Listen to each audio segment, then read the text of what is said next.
papers. Mainland FM is the station once again. Sage Babalola is my name, and I say a very good morning to you. Of course, like I said before, what we're going to do for the next, say, 40-45 minutes is provide you with information through the eyes of the different editors of the newspapers. So, of course, this is not something that I do by myself. I am always joined by Fuad Said to help us broaden the conversation and allow us deeper understanding of these major headlines that have been reported on the front pages of the newspapers. Fuad, good morning to you. Hello. Okay, we're going to try to get Fuad back on the line, but as we do that, let's start to look through the front pages of the newspaper. A lot of things have happened. I think this February is one of the most eventful months, in the year 2023. The amount of events that have gone down in the past 7 days is sufficient to I think is enough to keep us on our toes for the next, 8 months, for the rest of the year. And so I know that some of these conversations continue to happen multiple times. You have to address this matters time and again. Different opinions and new development causes our opinion on these matters to change. We get to listen to the perspective of certain individuals in government, political stakeholders, and then these things sort of reform how we think about this many events that have gone down with the Naira swap, the policy, the stance of certain political stakeholders on the policy, the fuel scarcity, everything going on with the forthcoming 2023 general election, the back and forth between the presidential candidates, the governorship candidates, and what have you. And because of that, like I said, we need to continuously provide you with information so that you can make informed decision moving forward. We have Fuad Said with us now. Good morning, Fuad. Fuad. Alright, let's look through the papers. We have the Guardian with us, we have the Punch newspaper with us, and of course we have the Nation newspaper with us this morning, as well as the Vanguard newspaper. We're going to start having conversations with that has been reported on the front page of the Punch newspaper. What we're going to do is look through the major headline. The Punch newspaper we do have here on the front page, governors parties begin legal battle over CBN deadline. Governors parties begin legal battle over CBN deadline. So there are riders to this particular story here. Some of the riders we have here: El Rufai, Matawale, Yahaya Bello sues federal government, demand extension. Also here, court backs parties, stops CBN, Buhari from shifting deadline. Also here we do have EFCC nabs Abuja Bank hoarding 29 million new notes. That is the top story here. The rider is quite self-explanatory. The governors wanting to they decided to take legal action against the policy of the federal government regarding the Naira policy and what have you. Well, it would seem like 3 governors at this particular time. We're talking about the governors of Kogi State, the governor of Zamfara State. We're talking about Kaduna State Governor Nasir El Rufai, Yahaya Bello of Kogi State, and Bello Matawale of Zamfara State, as well as 14 other political parties, have threatened that they're going to boycott the February 25 election if the CBN extends the limit, the February 10 deadline that has been put forward for the extension, or for the period where the legal tender 200 naira, 500 naira, 1000 naira, the old ones will no longer be considered legal tenders. Fuad, are you here? Hello. Alright, whilst we're still trying to get Fuad on the line, let's just continue the conversation. So I'm going to read to you what the story is. The February 10 deadline for the currency swap announced by the Central Bank of Nigeria has pitted governors Nasir El Rufai of Kaduna, Yahaya Bello of Kogi, and Bello Matawale of Zamfara against 14 political parties, which threatened to boycott the February 25th election should the CBN extend the time limit. So here's the story. Governor Yahaya Bello, Nasir El Rufai, and Bello Matawale have decided to invoke legal action against the federal government because, according to them, this Naira swap policy is inflicting too much suffering on the people. But on the other hand, we do have 14 political parties saying that if this extension is permitted, if at the end of the day the federal government decides to extend the deadline, they will boycott the election. In fact, to simplify things, these 14 political parties are comfortable with the deadline. They say February 10 is good. Of course, go on ahead and stay true to the deadline, the February 10 deadline. But these three governors are uncomfortable because they insist that the people are suffering. The policy might be great, but the implementation process is nothing to write home about. It was not well thought out. So now we have two sides. We have 14 political parties 100% comfortable with the decision of the CBN to maintain the February 10 deadline, but then we have three governors who are saying no, we do not want this to happen. So I guess that is really up to, should I say, the court at the end of the day to determine. Just like I said, the governors have decided to take this matter to the courts to involve the law in solving the particular problem. So look at this other rider here. EFCC nabs Abuja bank manager hoarding 29 million new notes. Again, does this exonerate the Central Bank of Nigeria? Because the CBN has in a way insinuated that this is not a problem from the CBN. This is a problem with the commercial banks. We have disbursed enough money to the commercial banks. They have enough money. So why is it that we are unable to have access to the money? Why are the people having a difficult time accessing the cash? You know that the CBN has said that we're going to work with the ICPC, we're going to work with EFCC, and we're going to go to these banks and ask them questions. Why is it that we are unable? Why is it that you're having a difficult time dispensing these notes? And so far so good. They have made some revelations with videos of bank vaults and what have you being posted online. We're seeing that is showing this commercial banks actually hiding. They are hiding the new notes behind old notes. We've seen videos and pictures of the commercial banks stocking the ATM, the machines with wrapped new naira notes, making it impossible to dispense. So I'm really basically asking the question: these revelations, do they exonerate the Central Bank of Nigeria to a large extent? Do we now find it believable that we gave you this new note, you're the one that is refusing to dispense? All of these questions will definitely have answers as we proceed with the conversation. So basically, we're talking about the governors, we're talking about the political parties who are saying that this policy was not properly thought out. Fuad, do we have you now?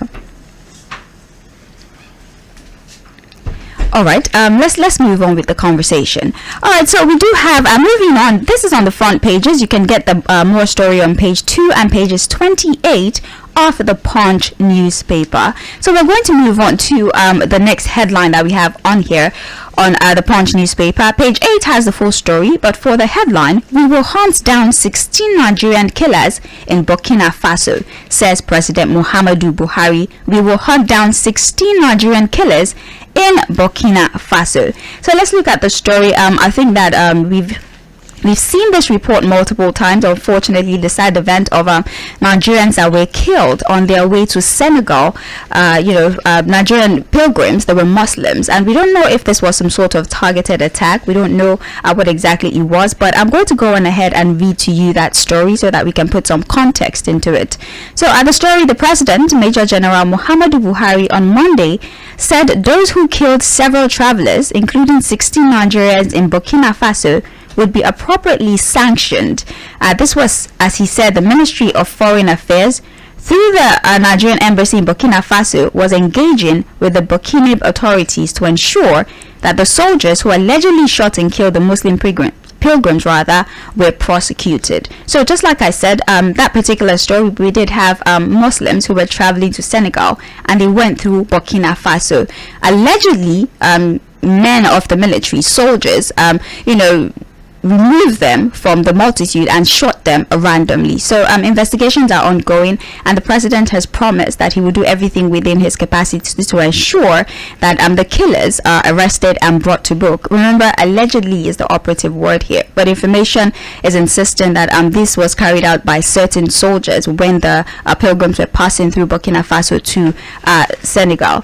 Hello, Fuad. Hello. Alright, so we're going to get more information on this. Hopefully when we get to Mainland Focus, we'll be able to get your own perspective on the stories. But please pay attention to these headlines as we continue to present them to you. So I remember that the initial headline, we told you that the governors, political parties, they have decided to invoke the law over the CBN deadline, which is February 10. I've told you that 3 governors, El Rufai, Matawale, Yahaya Bello, they've decided to sue the federal government. They want an extension. Are you standing behind the governors? Do you want the CBN to extend the deadline?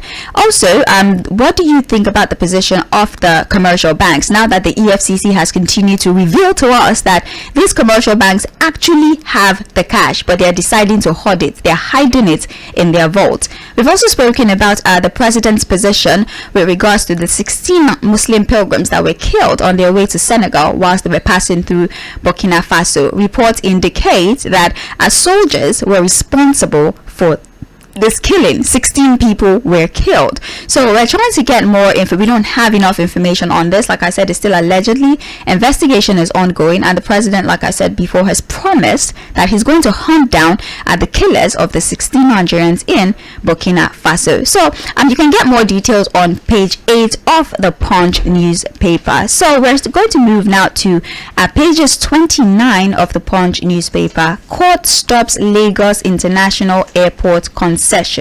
Court stops International Airport concession. So we do have details. We do have details of that story on here. The Federal High Court sitting in Lagos on Monday ordered that further action on the federal government's planned concession of Murtala Mohammed International Airport Lagos and cargo terminals be stayed pending the hearing and determination of a suit filed by a firm, Sifax Group of Company Limited. So, of course, there's a whole conversation of concessioning at the airport. As you know, private investment, private involvement in the economy is something that has been a subject of conversation. If we're unable to manage our national, the structures, we might as well concession it, allow private individuals involve themselves in the process. Rather than sell, why not concession? They take care of it over a period of time, and once they're able to rectify the inadequacies in those sectors, they can as well return it back to the government. But it will seem like this private organization, CIFAX, is uncomfortable with this plan by the federal government, and the court is, well, at this time standing behind CIFAX as they have decided to, should I say, suspend the concessioning of Lagos Airport. So I think this opens up the conversation about privatization. Some of the policies that we have in the country, does it encourage privatization? Do you think that concessioning is the way to go? Do you think that selling the structures might be the best way to go? Again, that is another question that we have to look into. Do we have what it takes to encourage, should I say, privatization in the sectors? And like I said, there are many ways to do it. You can decide to sell, you can decide to concession, you can decide for a public-private partnership. But this concessioning a decision that has been made by the federal government, like I said, does not sit very well with the private firm CIFAX, and they have decided to invoke the law, and the court at this moment has stopped the concessioning of the Lagos International Airport. You can get more details of this on page 29 of the Punch newspaper. So let's look at another story here. We do have here 613 billion sukuk loans spent on roads and bridges, says the federal government. 613 billion sukuk loans was spent on roads and bridges. I'm going to take us through that particular story. So the federal government has spent 612.56 billion raised through sovereign sukuk between 2017 and 2021 for the construction and rehabilitation of 77 road projects and 23 bridges. Hello, Fuad. Yes, good morning. Good morning to you. Welcome, Fuad. Yeah, right. I don't know. Yeah, it's okay. It's okay. We have you now. Welcome. So we've gone through some of the headlines. Let's just address this first, and then hopefully we could double back to some of the headlines that we've looked through whilst we're trying to get you. So I was talking about the 613 billion sukuk loans that was spent on roads and bridges, according to the federal government. So I was reading that story. The federal government claims to have spent 612.56 billion naira raised through the sovereign sukuk between 2017 and 2021 for the construction and rehabilitation of 77 road projects and 23 bridges. The Minister of Finance disclosed this. Do we have enough evidence to accommodate this claim by the federal government that the money that was raised, though, we used it to rehabilitate roads, we built 23 bridges, we built 77 roads? Do we have physical evidence to corroborate this claim by the federal government that the money was actually spent executing the projects that they claim, the infrastructural projects that they claim? I'm sure there will be a list of projects already. Before these figures can come out, I'm sure they will have a list of projects that they've done. Use these loans for. We keep getting loans from everywhere and anywhere. The reality is that our revenue cannot even take us anywhere because so we have to borrow to do all of these things. So I'm sure there's a list somewhere. Whether there's a physical evidence, I cannot categorically say. Because again, until you see these things, you might not be able to say what exactly has happened with the loan. But for me, I think what we should be looking at is what I call project evaluation. How do we come up with figures of project evaluation and estimation, the cost of projects? Okay, who are the people in charge of project estimation and evaluation and all of that? And, for us to arrive at these figures, that's the worry for me. I've seen, for example, in a particular state where a 1 kilometer of road was estimated to cost billions of naira, and you ask yourself, how do you come up with that kind of figures? Again, the idea of white elephant projects, projects that you sometimes start in the middle of it and then it gets abandoned and all of that. So I'm sure the federal government will have a list of projects. Whether there are physical evidences, honestly, I don't know. Say. But the reality is that we are borrowing to do everything. The Sukuk loan is something we've always used, I think, and it has been very effective. It's a form of almost an available loan that we can use, of course, to do some of our infrastructure and projects. And I think the federal government has continued to explore that option. So. Right. All right. Thank you very much for that. So let's look at the major story. We have here governors, parties begin legal battle over CBN deadline.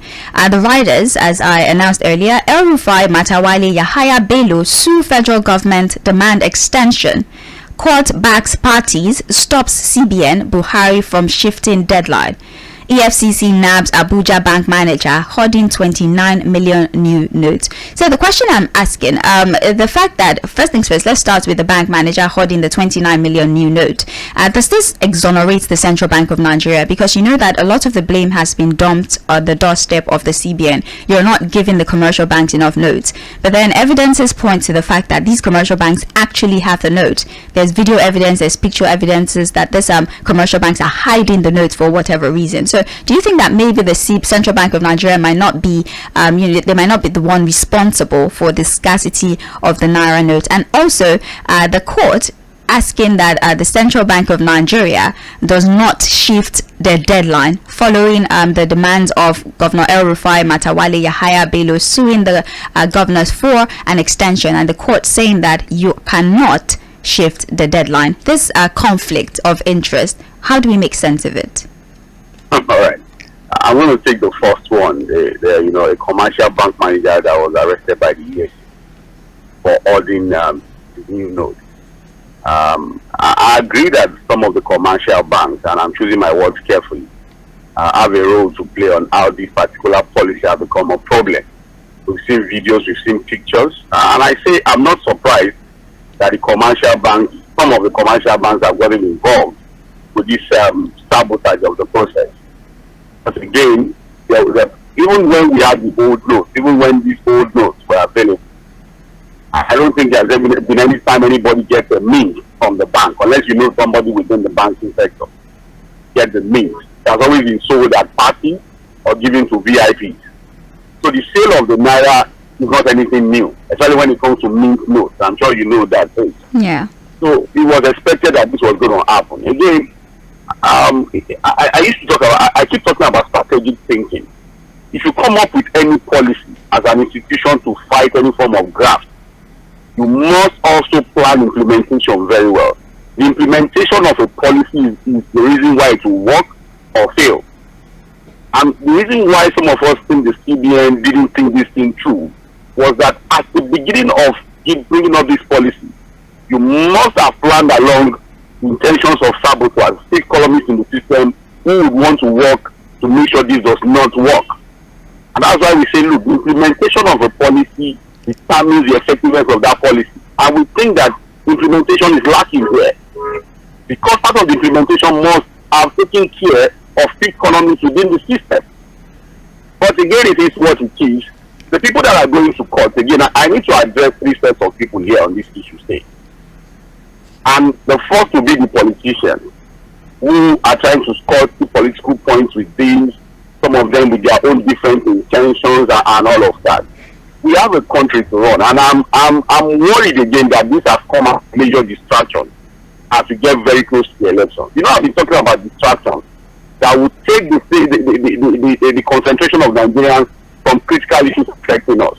Now this has come now, you know, it has taken away the distraction of the G5, the shenanigans of politicians that are on their campaign trail. Now it is Naira that we're talking about. Whether there are critical issues that we're supposed to be addressing. So this has come as a serious distraction. The governors, some of the governors are going to court now to seek an extension. And most of the governors are from the APC extraction. What that tells you is that, look, I think they read the body language of the president and they've gotten the message that he may not shift ground on this particular issue. So they have decided to explore the option of going to court. Now, the 5 political parties are also approached the court who have gotten an injunction that the CBN must not extend it. I've also, gone ahead as a form of their constitutional right. But the reality of all of this is the back and forth is making Nigerians suffer. I keep saying it, I'm more concerned about ordinary Nigerians. Yes, the policy was going to fight against vote buying, it was going to stop banditry, people that accept illicit funds will have to bring it out. Yes, beautiful policy. But again, what about the implementation? What about the implementation that is making ordinary Nigerians queue to get hold of their cash? What about rural dwellers, petty traders who are caught in the web of this confusion? Between the lack of capacity of the CBN to implement the policy properly and then the deceit and the hypocrisy of politicians who are also hell-bent on ensuring that this does not work. I am concerned, I can continue to repeat it, I am concerned about ordinary Nigerians who are suffering needlessly from this lack of proper thinking and capacity from politicians, from the CBN and everybody involved in this particular policy. Right. That's my concern. Thank you, Fuad. Let's move on so that we can cover as much story as possible. So that is on pages 2 and 28 of the Punch newspaper if you would like to read further. Let's talk briefly about the headline here. We will hunt down 16 Nigerian killers in Burkina Faso, says Buhari. I already read out that story initially. I'm pretty sure that you're aware of the killing that happened at Burkina Faso. The pilgrims going to Senegal who had to pass through Burkina Faso by bus, and reports indicate that they were actually killed by soldiers, although investigations are ongoing. We really don't understand the basis of the killing, why they were brought out of the bus and why they were killed. Nobody really understands what story they were trying to tell or what signal they were trying to send. The killing does not really have a basis, and that's what makes it all the more infuriating. Well, the federal government is investigating this.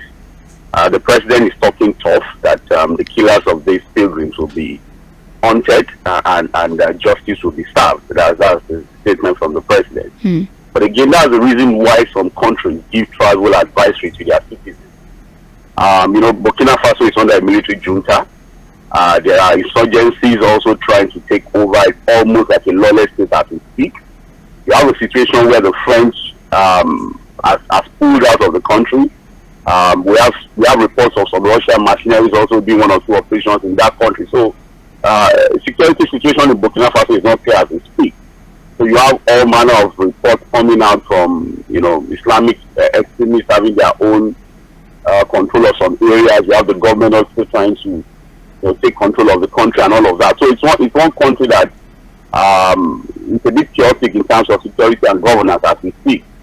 But this story is not clear. We don't have a complete story yet because and it will be difficult for us to insinuate. I think we just have to wait for the federal government to complete their investigation and see what they're going to come up with. But it's unfortunate Nigerians have lost their lives. 16 of them. This killing, innocent Nigerians. It's right. very, very sad. Page 8 of the Punch newspaper is where you'll find the full story if you would like more information on it. So let's move forward. Page 27 of the Punch newspaper. The headline, Lawan's Supreme Court victory, daylight robbery, says Machina camp. Let's read that. Nura Audu, a deputy campaign coordinator and Yobe North zonal social media for Bashir Machina campaign team, has described the Supreme Court judgment, which recognized the President of the Senate, Ahmed Lawan, as the authentic senatorial candidate for the zone, as devastating to anyone committed to justice and fairness. He says the Supreme Court judgment was a daylight robbery. I'm quoting now, I'm reading verbatim. The Supreme Court judgment was a daylight robbery and very unfortunate in the political history of Nigeria. So, Fuad, it's not really our place to contend with the decision of the court. I know that for a fact. But there are many questions. Yeah, there are many questions that have been triggered as a result of this particular outcome. As you know, the most of the concern is on Ahmed Lawan did not exactly participate in that primary. There's reportedly a letter. June 9. Conducted by the party on June 9. Is that constitutional? Does the Electoral Act support that? Because there's reportedly a letter where Ahmed Lawan, withdrew from that particular primary because he wanted to contest for the presidential ticket, which he lost to Bola Tinubu. So the concern is that constitutional? Does the Electoral Act support that? Because you did not exactly void the May 28 primaries that allowed for Machina to emerge as the senatorial candidate for Yobe North, and then you conducted another primary, that's 2, and then Ahmed Lawan emerges. So the position of the Electoral Act on this matter is what I'm concerned about, and the basis on which the court nullified Machina as the senatorial candidate. They say he used what was that his process was faulty, and that's why Ahmed Lawan emerged. So can we talk about how the two primaries that were conducted, and now we have two individuals who are battling out with the law, and then the law is on the side of Ahmed Lawan? Sage, we have to be careful the kind of precedents we are laying in this country. And I'm hoping that we are all going to be careful to destroy institutions, because it is institutions that make a nation, not necessarily the people. When we have strong institutions that we can believe in and trust, that we have a country. Now, if you look at this particular Lawan's case, and that's why the judgment is even a split decision. It's a 3-2 decision from the panel at the Supreme Court. You have 3 for Lawan and 2 for Machina. And if you read through the judgment, you will see that it's unfortunate that this judgment is coming on a technical ground. I remember that a lot of senior advocates of Nigeria and top lawyers have always questioned the idea of deciding electoral matters on technical grounds, on how a case was filed, whether it was not filed appropriately, and all of that. Electoral matters are supposed to be about the mandate of the people. And so when judgments are given only on technical grounds today, you begin to question it. Then also we need to question the role of the APC on this particular issue. The primary was held in May last year, in which Lawan himself said he was not interested in, he wanted to become president. He had thought that he had a placeholder. That was when the idea of placeholders emerged. Just to hold forth for them and then they come back. And then he withdrew, and then somebody emerged in that primary, hoping that the person was going to be a placeholder for him. Only for the party, in order to accommodate Lawan's return to take the senatorial seat, to conduct another primary on. So look at the role of the party too, and see that, look, whether we like it or not, in terms of attitude, I don't think we are ready for democracy. And like I said, it's not our place to look at the decision of the Supreme Court. In the wisdom of the panel, they've agreed that Lawan is the authentic senatorial candidate for the APC. But the events that led to how this case, that this could have been judged by the Federal High Court. Yes, in the appeal court. But again, the Supreme Court has a different idea. But you can see that it was a split decision. And if you read through it, you will know that indeed a lot of things have gone under. But again, we should be careful the kind of precedents we are laying. It is good that Lawan, he has the ticket now, he has the candidate of the party now, but I fear for the soul of democracy in Nigeria. I fear for the kind of democracy we are practicing. And I fear for the role institutions are playing to destroy democracy in Nigeria. I hope that one day we'll get it right, but it's very unfortunate. Hopefully someday we get it right. Okay, thank you very much. We do have here, this is more or less campaign issues. Thugs disrupt reverse APC rally, destroy vehicles. This is not exactly something that will cause us to say wow, because the violence is, I don't want to say that it's something that has become a part of us. I don't want to say it has maintained such a strong position where every time there is a rally there's a possibility of violence ensuing at that point. And I don't know the kind of success that we're going to record moving forward is if at this particular time we're still dealing with election violence at rallies and what have you. But just that thugs disrupt reverse APC rally, destroys vehicles. And also autumn shuns Atiku campaign, IU slams governor. The back and forth with the governors is also not something that is unexpected. So let's move on to other papers. That's it for the front page of the Punch newspaper. We're going to go over to the Guardian now and look at the top stories. The top story, just like the Punch newspaper, is the same on the Guardian. Court restrains Buhari CBN on February 10 deadline. 3 APC governors sue federal government over naira scarcity. Obaseki backs cashless policy. Protesters accuse banks of hoarding and selling naira notes to politicians for vote buying. 14 political parties threaten to boycott election if naira redesign cash withdrawal policies are cancelled. Nasima, CBN should have introduced 5,000 naira note, not redesign. Let's look at at least the first paragraph of the story before we start to talk about it. With 3 days left to the expiration of the February 10 deadline, the Federal Capital Territory High Court has compelled the Central Bank of Nigeria and 27 commercial banks to go ahead with the full implementation of the Naira redesign policy, restraining President Muhammadu Buhari from further extending the deadline. I think we've already spoken about how the consequence of this will be felt more by the people. But let's look at these riders one after the other. Fuad, we've spoken about the 3 governors and their position about this, but then let's talk about Nasima's stance on the matter. CBN should have introduced 5,000 naira note, not redesign. In my very limited knowledge, Fuad, the essence is to stop hoarding of cash. One of the main reasons, stop hoarding cash, mop up liquidity, and get people who should I say finance? Yes, illicit funds are hidden. So when you print 5,000 naira note, is this not going to aid easy hoarding? Because you can move around a large amount of money if you have 5,000 naira note. I don't know where Nasima is coming from, really. I don't know their reasons for coming up with suggestion, really. I don't know whether in the report there are reasons they're giving for that. Maybe there are reasons they're giving for them suggesting that should have a 5,000 naira note. The idea of the CBN was very clear, when this was announced. And if you remember, we applauded the decision of the CBN when this was introduced, because at that time we had thought that they had a clear idea of how to implement the issue, the policy. The idea that some people who had collected ransom will be forced to bring it out. The idea that CBN had printed 3.something trillion naira and then only 1.something trillion naira was in circulation means people had ordered it, so they were going to be forced to bring out the money. Yes, it was a good idea. It was also a good idea that somehow we are at least going to reduce the idea of vote buying. But again, implementation is an issue for me. When you come up with policies, you must have created an idea in your mind and as a form of policy on how to properly implement. So for Nasima, I don't know where they're coming from with the idea of 5,000 naira note as a solution.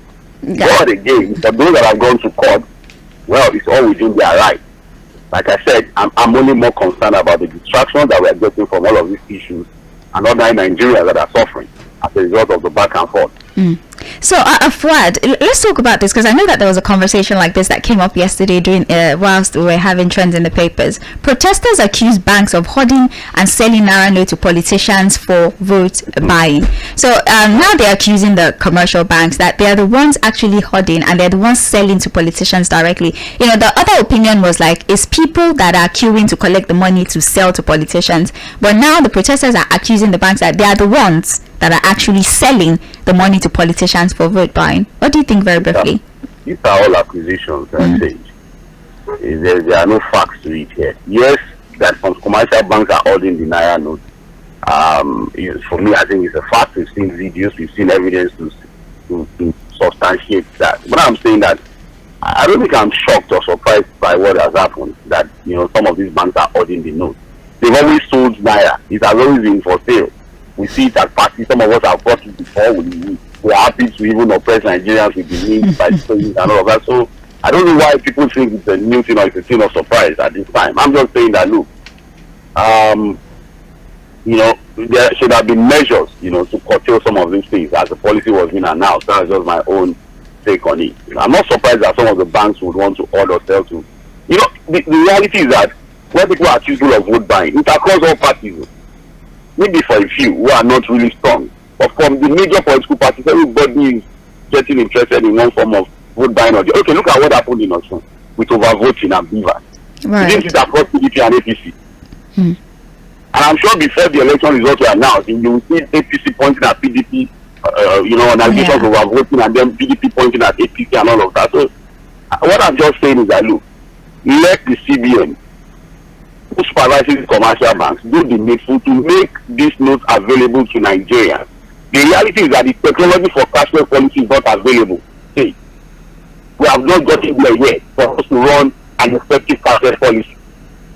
The bank's apps are not working. We don't have enough. Our internet is not that widespread across the country. So the technology for effective cashless policy is not available. And as we continue to talk about these things, small scale businesses are suffering. People that want to use their own small little transactions are the ones bearing the brunt of this issue. So let the CBN do the needful. Let the funds be available, the new notes be available at banks. Track them. Yes, I like the idea of the UFC going around the ICPC and other agencies of government to ensure that these things are not ordered. But again, let the new notes be available to Nigerians. We shouldn't be paying to get cash. That's strange.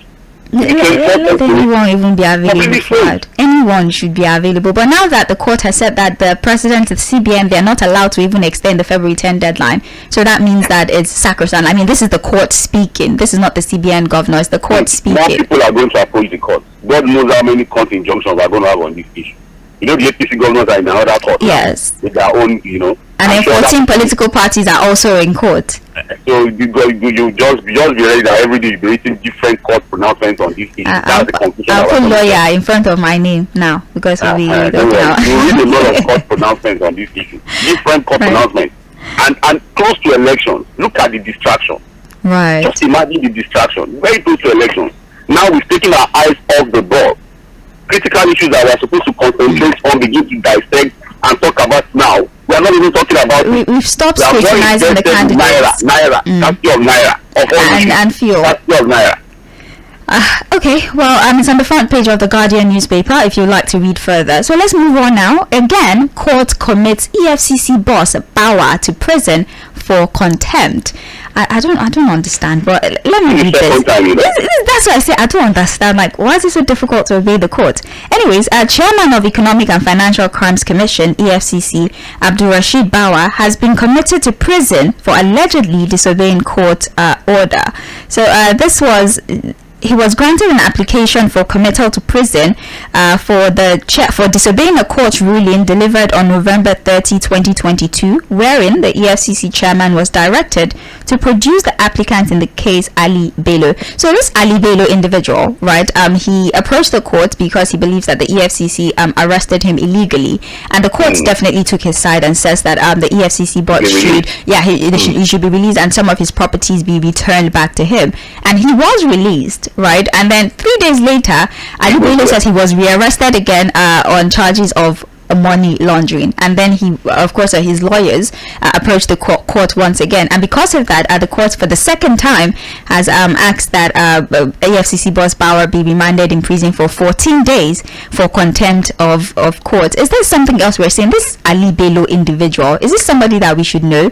The fact that this has gone on for so long, the EFCC continuing to arrest him, rearrest him, question him, despite that the court has told them to back off this particular individual. Is there something that we're not seeing? Is it about this particular individual, or is this just the inability to obey the court of law?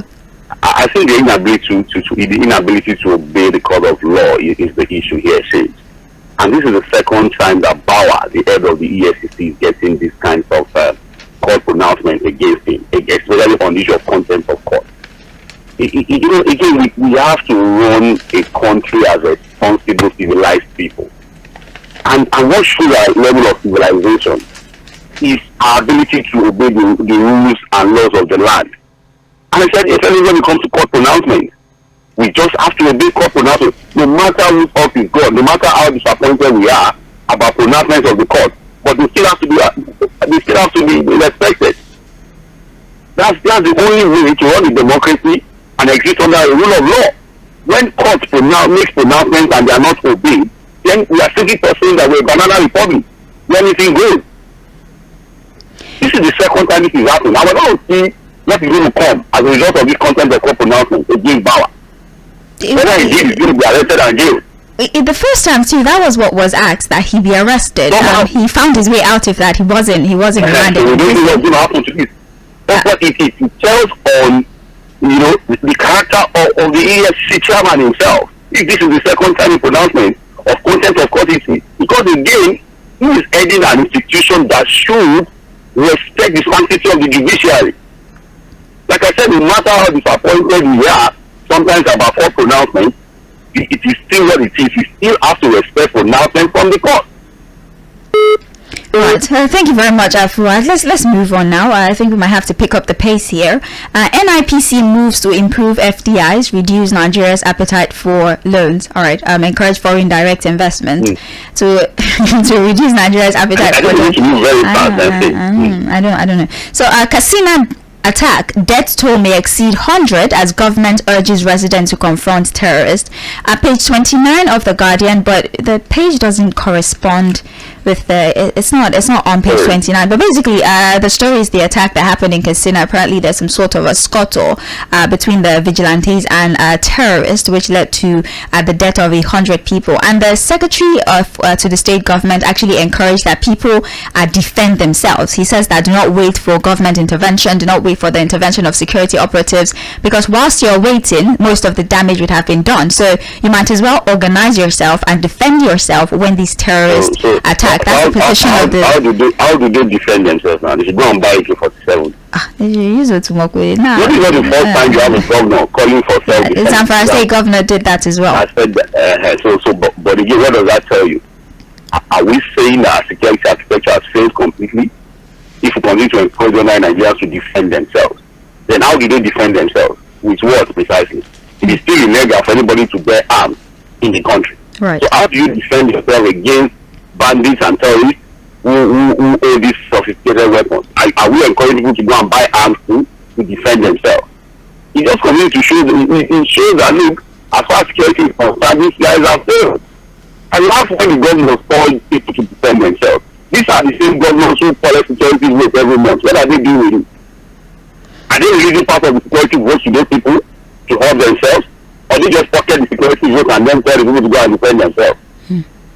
Well, I guess this speaks to devolution of power. Maybe if the local government had, more access to these funds, they will be able to address the issues since they're closer to the people. But like you said, instead of waiting for the government, if they didn't have to wait, maybe, if they didn't have to wait, maybe they would have been able to handle it faster. But the fact that they have to wait for go-ahead from the center in most cases is maybe why we have a high casualty rate when attacks like this happen. But it's okay.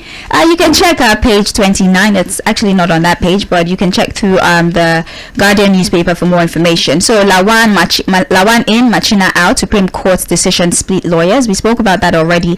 Mbaka spits fire over Kanu, Naira redesign, fuel scarcity. Page 7 of The Guardian has that. So Afada Mbaka, one of the most controversial fathers, is back in the news once again. He has said that the federal government needs to reconsider their stance on the Naira redesign, the fuel scarcity. In his words, you don't know what is going to come to you. You will not believe what is going to happen. He just went on and on and on a rant talking about that. I don't know what that is going to do. I don't know what effect that is going to have at the end of the day. This is just, I just assume it's a concern Nigerian, airing his opinion on the effect of the policy. So just check page 7 of the Guardian newspaper for more information. The stories are quite similar across all the papers, because the major headline here on the Nation newspaper is governors ask courts to halt CBN's Naira swap deadline. Kaduna, Kogi, Zamfara states sued federal government. Political parties get High Court injunction to block extension. EFCC arrests bank officials with 29 million new note. We also see here Katsina, Buhari seeks 2 million vote for Tinubu. Terrorists will be defeated, says APC candidate. I think this was just a few days after the attack in Katsina State that led to the death of 100 people. The death toll is still rising, according to reports. The president says that, vote for Tinubu, these terrorists will be defeated, as he should. That's not quite surprising. It's left for the people in Katsina to believe that. Exactly. So it's really up to them. Vote your conscience is campaigning. Emefiele's Naira redesign, dance and general election. We're still speaking about the policy, the deadline, the back and forth. Well, all the information we have is what we've presented to you. The position of the governors, the position of the 14 political parties regarding the deadline, the position of the court as well, and the reaction of the people to this policy. So that's pretty much where we are merry-go-rounding. That's what we're doing nowadays. Anyways, okay, this is more or less is an editorial. So let's move on from the Nation newspaper, and we do have with us finally the Vanguard newspaper. Old note, don't extend February 10 deadline, court tells federal government and CBN. Okay, I feel like I'm starting to sound like a broken record. As Kogi, Kaduna, Zamfara drag federal government to Supreme Court, group goes to court, 6 expiry date extension. 14 political parties threaten withdrawal from polls. Also regarding the Katsina killing, death toll rises to 100, more residents still missing. Like I said, unfortunately, the death toll will most likely have increased before the end of day, but so far so good. 100 bodies.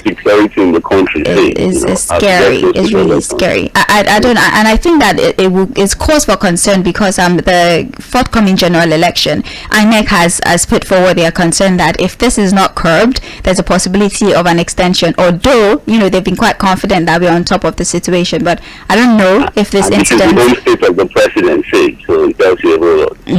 All right, there's many talk in the book of Kobo, but we cannot say that. So death toll rises to 100, more residents still missing.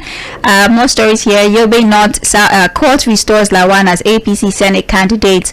Ekweremadu in court as alleged organ harvesting trial commences. We might not be able to speak much about that. We have to wait for the decision of the court on the matter. Rescuers work throughout the night after Turkey-Syria quake kills 3,000. This is an international story. We'll probably talk about this on Global View. PDP APC. Yeah, we definitely need to. Hopefully we open this conversation at 9:45 on Global View. Yes. PDP APC fight over alleged 22.5 billion vote buying fund. APC plotting to swap 22.5 billion for vote buying. PDP blames 2 Northwest governors as arrowhead. Alert security forces account for $2 billion arms fund. APC PCC challenges PDP, says PDP is a party of looters. Of course, the back and forth, the fighting. You're responsible for insecurity. You swindled the country. You cannot account for the money budgeted. Yeah. You cannot amount for the money budgeted for security, and the accusations, they are accusations, and they usually come up during a period like this, so it's not very shocking. Anyways, that's all we can take this morning for trends in the papers. Thank you for standing by. By 8:40, yes, we'll be back to have a mainland focus. We'll open conversations around, the stories that really that were prominent across all the newspapers that we had this morning, and then we'll get Fuad's perspective on the story that really stood out for him, and then give you an opportunity to also call in and state your perspective on the matters. My name is Sage Babalola. Fuad, thank you for standing by. You're listening to Mainland 98.3 FM, the sound of Lagos. Don't go anywhere.